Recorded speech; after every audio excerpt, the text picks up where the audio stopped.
About HRD, I think it's a fantastic show they put up here. Quite excited, and they've got a huge list of delegates, and the location is fantastic. I know it's the day after Valentine's Day. You know, what more beautiful can it get, right? For the people who are not from India, just for your information, the romance king of Bollywood lives right next door. So it's very important that you do go there and take a picture against us. Or you can't see him, but outside his door, absolutely not a problem, right? So, before we get on, let me kind of quickly introduce myself. My name is Satish. I am the Chief Sales Officer with the Datamatics Financial Services. And that was my designation actually when I started the job, right? But as time went by, I realized that more than just being a sales guy, I got to be the Chief Success Officer, right? Because that's really what I need to do. But then finally I realized that instead of being a success officer, I used to go in front of the promoters every quarter apologizing for missing my number. So I become the chief sorry officer, if you want to call it, right? That's the reality of the situation. One more gentleman, my dear friend Beyond Reynolds, he is the CEO of Safeguard International, who is a strategic partner with us. He unfortunately could not make it today, but he's going to be here in spirit and through a video that we will be showing later in the day. And then of course we have Tony Lyad, right Tony? Hi everybody, how do you do? Hello, actually Satish, I'm not sure that's the right picture. Yeah, I mean that's you, right? I mean look at you. You look different. I'm sure I sent you a Is that you? Seriously? That's better. Oh my goodness, you know, it's good to dream. It's good to dream, you know. Good luck with that. Anyway, so, you know, Datamatics Financial Services, we are a business process management company based here in Mumbai. And Safeguard? We are a global workforce solutions company operating in 170 countries around the world. And the reason we are here together as a team is because we have actually established a very strategic partnership.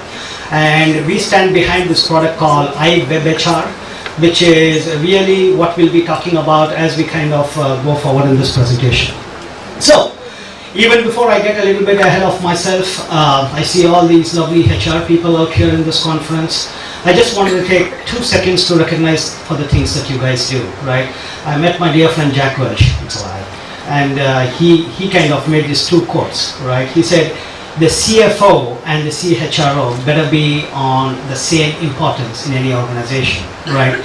Because if it is any way around, it's not going to work. Both of them have equal responsibilities and equal stake in bringing up organizations. You agree, Tony? Well, I'm ex-CFO of the group as well, so I couldn't agree more. The HR and that support to the group is fundamentally important. People are taking on an increasingly important role, and rightly so in all organizations. So why don't you guys just give a round of applause for the wonderful things that you do in your organizations. So for all HR people out there. Okay, so let me get to the topic. You know, when we were sitting down and thinking about this is a technology conference, what is that we want to talk about today, right?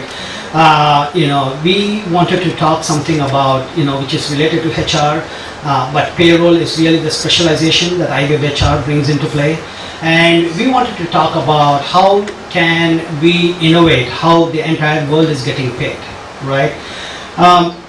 Today, let's acknowledge it that the global business dynamics is really undergoing a sea change, right? Everything in the way we operate is changing, right? And I'm going to be referencing to regional influences. That is, this is primarily aimed at multinational companies, right? Multinational companies that are headquartered in a certain region but have global operations. Okay, so if you have a company like, let me give the example of Infosys, for example. They're headquartered in India, but they have global operations, right? We are talking about those kind of organizations here. Now, as these companies, Infosys, of course, they have kind of figured it out. But then you have a huge set of population that really wants to go global, right?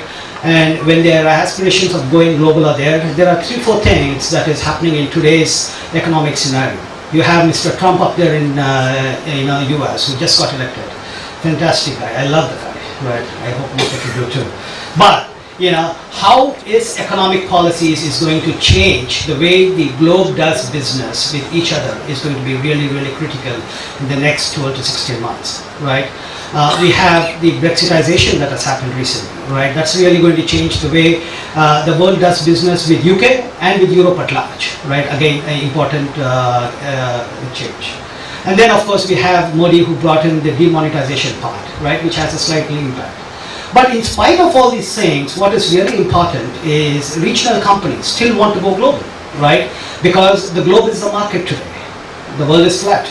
So, but as you go along that journey, you're going to face a lot of challenges and a lot of hurdles. And these three factors are some of the aspects that I really spoke about, right?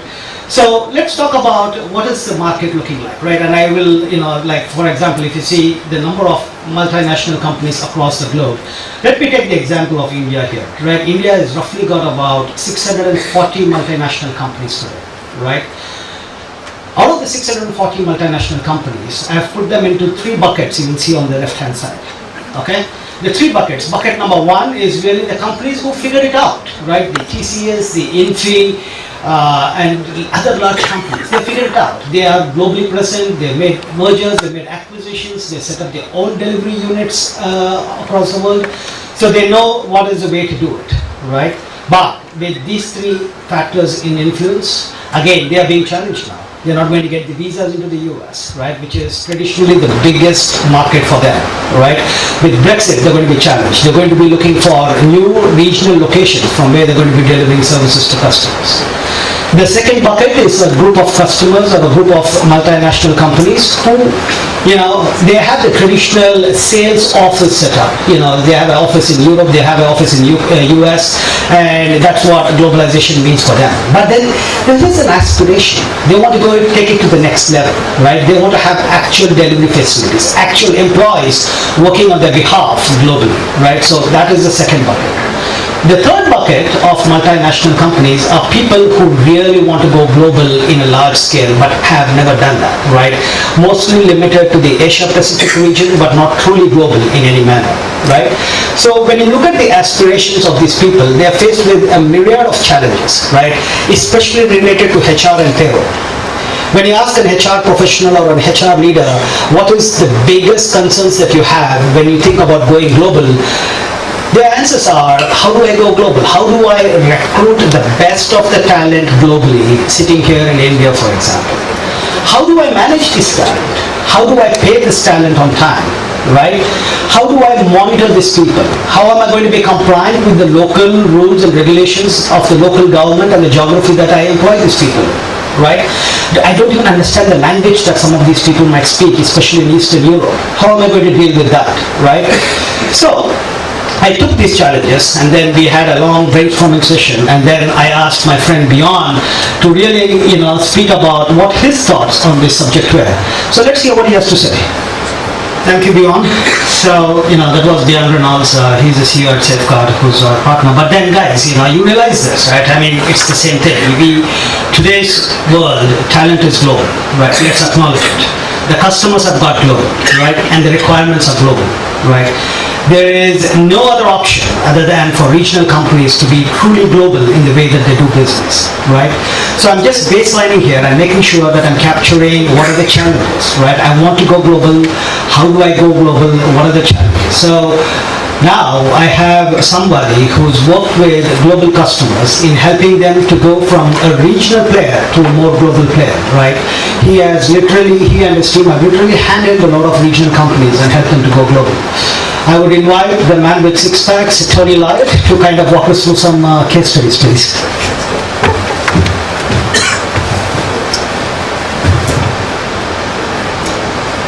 Just before I start on some of the case studies that I'll show you, I'll give you some words to watch out for when talking in the context of global payroll. One of the expressions you'll come across is in-country partner, ICP. And these are country or regional specific strategic partners that deliver it locally, but they have the expertise in that local market. So those are ICPs, and most of the services in the global payroll market are delivered through a network of ICPs. You then have another expression you'll come across is global employment outsourcing, GEO. This is where a client may not have a legal entity in a country and wishes to employ workers in that country. And so there are companies like ourselves who provide the service where we can act as the employer of record in those countries where a client doesn't have an entity and make sure that people are compliantly employed and paid, etc. And then the final one is obviously global managed payroll itself. This is a multi-country payroll solution, normally delivered on a SaaS base through this global network of ICP partners. So looking at a few examples here, this is eBay. We worked with eBay across the EMEA region. The project was for 6,000 employees in 18 countries. They had made multiple acquisitions, joint ventures, organic growth, etc., etc., and they had a myriad number of payroll providers across Europe. As a result, they had different procedures, they had lack of integration to their SAP HCM system, and they were concerned about compliance as well in the various markets in the various countries. So we provided one regional solution for them.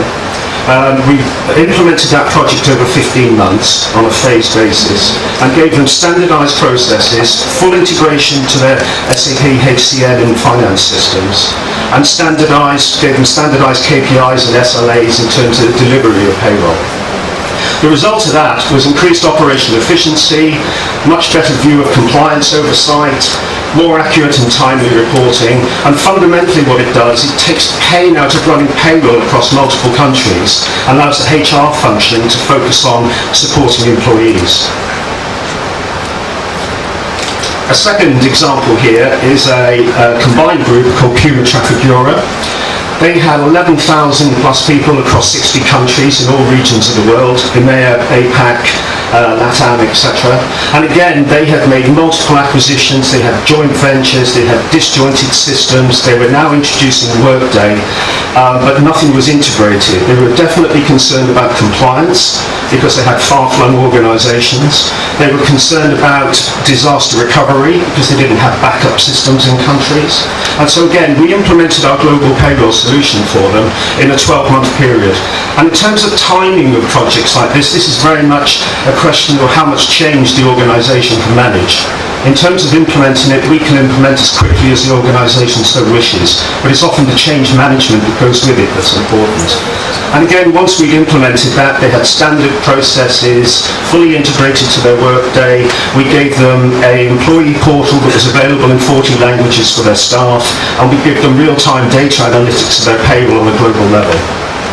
And as a result, they get increased operational efficiency, they now have less concerns about compliance because they've got full oversight of that, more accurate and timely reporting, and generally an improved employee experience, as well as having a scalable solution for when they're expanding into new countries, setting up joint ventures, etc., etc.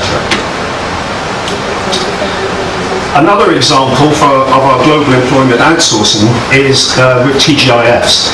TGIFs operates, as most of us are aware, on a franchise model with a few top-level executives who are direct employees. And they didn't have legal entities in a number of countries there, Sweden, Hungary, Spain, etc. But they wanted to put 30-plus managers into these countries and make sure that they're compliantly paid and employed, etc. So we deployed our GEO solution for them within 3 weeks. So they were up and running quickly in 3 weeks, and we legally onboarded all those people with local employment contracts, etc. And as a result, they've got a fully compliant solution in a matter of 3 weeks. We pay local salaries, local taxes in-house in respective currencies, and they have full HR support. And in addition, that gives them that flexible platform to be able to expand. I'm an ex-CFO. I've been CFO in a number of companies, and so obviously return on investment is something that's fundamentally important to any project.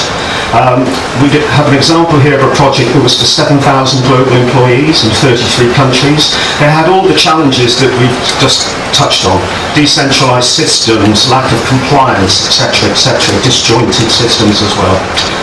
And so once we had implemented the project, we did a evaluation with a third party of the payback on the project. And the results of that, in addition to the softer benefits like better employee experience, or the ones I've touched upon in reporting, was that in hard dollars, the cash flow was positive after 16 months. There was payback on the project in 44 months, and over a 5-year period on a $1.5 million investment, they realised a 26% rate of return. And that's fairly typical of the sort of scale and the results and the returns that you get on implementing a global payroll project. Thank you. Thank you, Tony.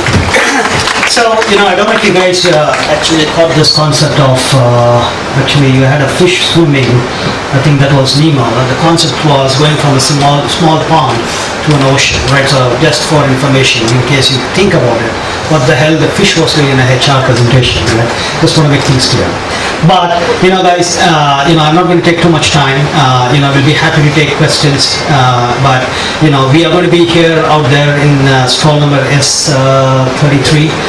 Please feel free to drop in and we can have conversations on how we can help you guys. But really, thank you so much for the great opportunity. I appreciate that. God bless and thank you. Bye-bye. Thank you.